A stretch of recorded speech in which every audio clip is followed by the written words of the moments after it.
Important होता है। कोई बोलता है मुझे मल्टी बैगर चाहिए, मल्टी बैगर चाहिए, तो मैंने बहुत सारे मल्टी बैगर स्टडी किए और देखा कि इनमें कॉमन क्या था। ये 4 चीजें कॉमन थी।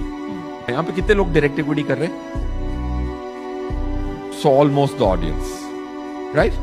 तो 4 चीजें पता लगी। अगर वेल्थ क्रिएट करनी है डायरेक्ट इक्विटी में तो ये 4 चीजें देखनी चाहिए। एक तो बेस इफेक्ट। कंपनी को तब खरीदें जब वो छोटी हो।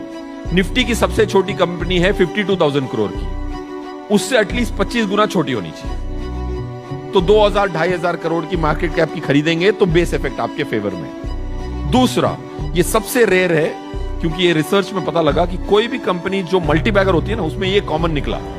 उनकी जो रिजल्ट्स आती है ना, रिजल्ट कितना उतर चढ़ाव है, रिजल्ट में कितना उतार चढ़ाव है, वो कम है तो बहुत अच्छा है। एक कंपनी थी बहुत अच्छा बढ़ रही है, बट एक साल वो 73% ग्रो हुई, दूसरे साल -20% ग्रो हुई, वो कभी मल्टी बैगर नहीं बनी, क्योंकि एक ओनर रहेगा ही नहीं उसका।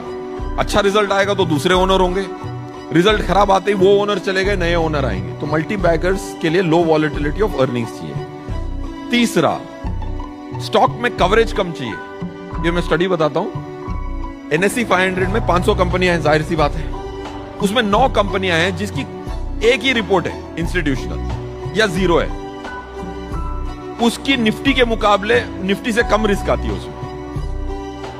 कवरेज ज्यादा हो तो ज्यादा वॉलेटिलिटी होती है उसमें, ज्यादा वॉलेटिलिटी होती है तो रोज ओनर बदलते हैं।